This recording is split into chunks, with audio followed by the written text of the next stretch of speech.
Sirach, or Ecclesiasticus, chapter 11, verse 5.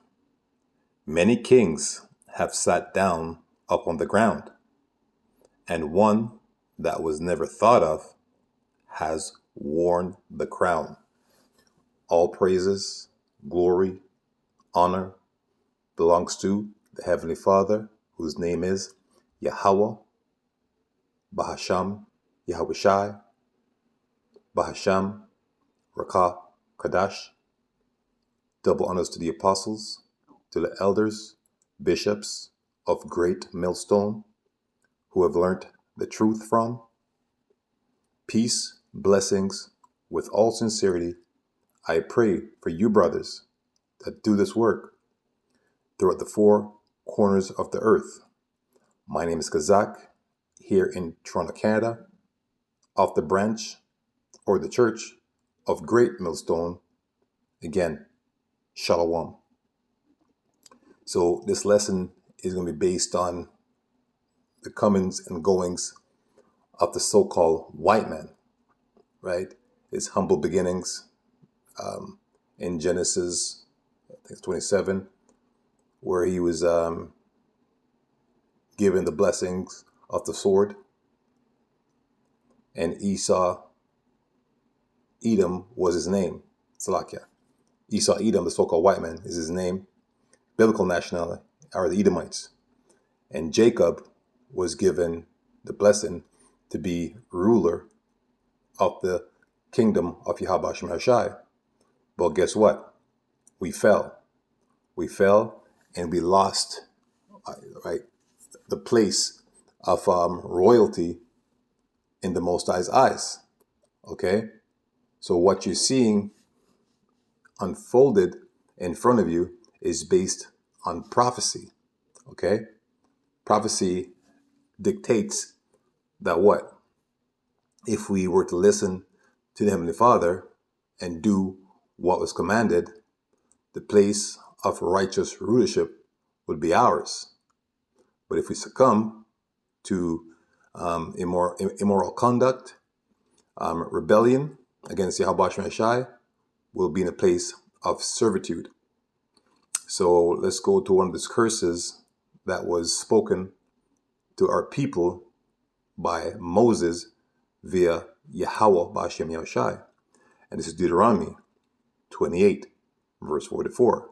And it reads, He shall lend to thee, and thou shalt not lend to him. And this is basically Yahweh B'Hashem Yahushai giving a command of what will happen if we was to shy away from straight and direct commandments. Okay? That the so-called white man, as it is today, because unbeknownst to a lot of our people, we don't know that slavery is in the Bible. And slavery is and always will be a part of a kingdom reign. So whoever the Most High is sanctioned to be a ruler of any particular kingdom, there will be subjects, people subjugated to serve. But that wasn't supposed to be our lot. Okay? As long as we were to be true listeners and obedient to Yahweh Shem Shai. So earlier in this book of Deuteronomy 28, it gave a listing, if you will, about what would cause us to be and remain steadfast in rulership. So from about 1 until about 13 or 14, it's like my memory fails me at this present time. But if you were to read it, it's basically outlining a rulership mentality and a place of reigning would be given unto us if we're to subscribe to the doctrine or to the utterance of Yahweh B'Hashem Yahushai. But we didn't. Okay, we went off into our idolatry, worshiping other gods, just basically rebellion. Okay, no, I'm not trying to pretty it up. We rebelled against Yahweh B'Hashem Yahushai. So the curses fell upon us. So again, Deuteronomy 28 and 44, it reads, He shall lend to thee, and thou shalt not lend to him. He shall be the head, and thou shalt be the tail. Okay, so that's what you see being played out right now. The so-called white man is in a place of rulership over us, the Lord's chosen people. Okay, so don't worry. To the hopeful elect is basically what this translates to. As long as we've repented and we were predestined, right, to be forgiven, meaning the remnant. All right, the remnant of the nation of Israel, Salakia, the 1/3. So not the whole nation was given the insight, right, to see through this book of omens, which is the Bible. Okay, they weren't given sight beyond sight. So now we've been risen up though in these last days to decipher what's been long hidden, these mysteries. Okay, so which is what gives us comfort, knowing that this man is at his end. All right, so Ecclesiastes verse 10 and verse 7, chapter 10, verse 7, Salakia. I have seen servants upon horses and princes as servants upon the earth.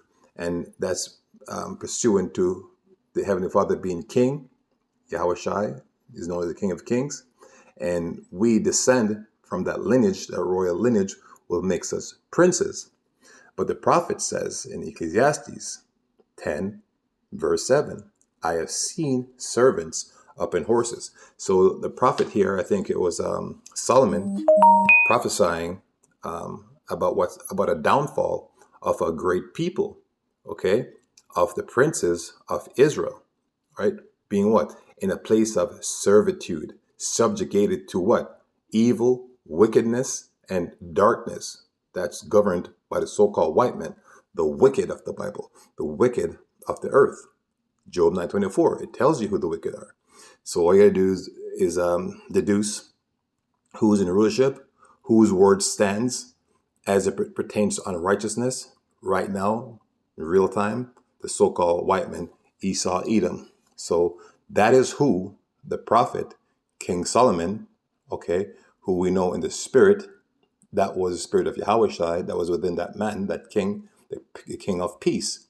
All right. He was prophesying what was to befall the nation. Okay. And we are the princes of the Heavenly Father. Okay. So I opened up with Sirach 11 and verse 6. So let's read it again. Many kings, so Sirach chapter 11, verse 5.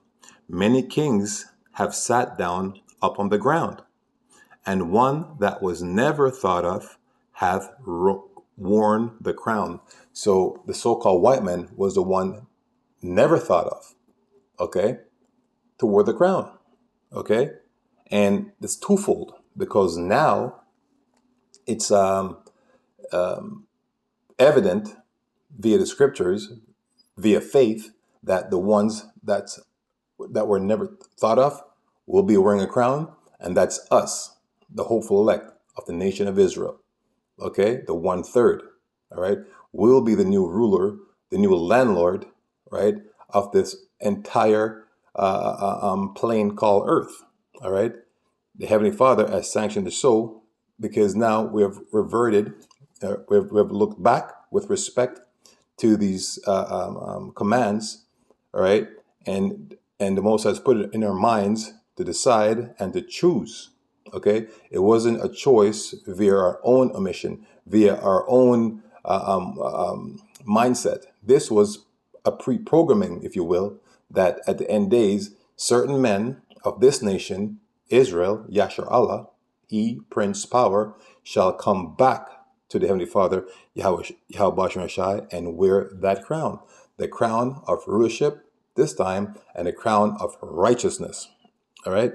Verse 6, many mighty men have been greatly disgraced, and the honorable delivered into other men's hands.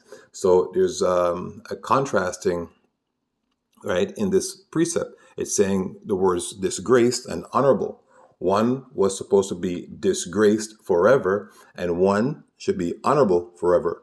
Right now, it would seem as if the so-called white man is in place of honor, but it's actually a disgusting place, as you can see, right? Because this man push forth what? Pedophilia, LGBTQ element of P, child molesting, child rape, bestiality.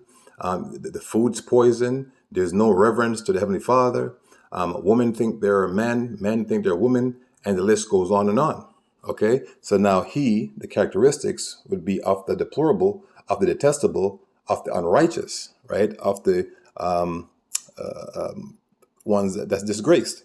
Now, the ones that's honorable is the ones who would hold fast to this truth, who will extol Yahweh Bashem Yahushai, speak of his name, okay, and help to turn others to righteousness, and the others being only the nation of Israel, okay, his true nation, his chosen people. No other people were chosen to receive a redemption, okay, or to be lifted up. The only people that was fell from grace or fell from a place of true loftiness as it pertains to justice would be us, the so-called Negroes, Hispanics, and American Indians. Okay, so what we're seeing now is a transition of power. Okay, and those that weren't meant to be crowned or were the crown are wearing the crown, which is so-called white men, but it will go in contrast to that, and the ones that you thought would not be wearing the crown will wear the crown, and that is us, the nation of Israel. Okay, started with the 1/3. Is it what bring another precept out? Or is that it? Let's look at this. Proverbs 16:5. It reads, "Everyone that is proud in heart is an abomination to the Lord." And when you see that word proud, each and every time, as it pertains to righteousness or scriptures, the so-called white man's face should jump out at you. He's defined as the most proud. Of all the nations, no other nation has put their likeness unto Yahweh Bashem Yahushai, which is Yahweh is the name of the Heavenly Father, and Yahweh Shai is the name of the Son, or the angels. Okay, he's the one that's put his image around the world as if he is the true power, or the true power looks like him and his descendants. Okay, so though hand join in hand, he shall not be unpunished. So it doesn't matter if you have people agreeing with his rule, okay, and thinking that it doesn't matter what the Most High and his Son looks like and a color and all this stuff, which it doesn't really matter. But truth shall be told. The Heavenly Father, Yahweh, and His Son, if they were to walk around today on the earth, you would call him a so-called Negro, aka black man. Okay? They're not black, okay? Neither are they Negroes, but that's what will come to mind based on the definition of our nationality. Okay? So, yeah, the Spirit just wanted me to bring that out, that Ecclesiasticus 11:5 as touching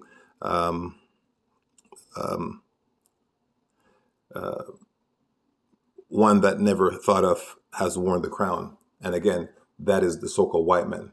All right. But again, it shall be transitioned into the rightful way of how it should be, where Yahweh Ba'ashem Yahushai, sons of righteousness, shall be given and will wear that crown. So yeah, that's it on this lesson. All praises and glory to Yahweh Ba'ashem Yahushai.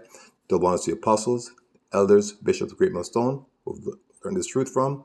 Peace and blessings to you brothers that do this work through the four corners of the earth. Kazak, saying Shalom.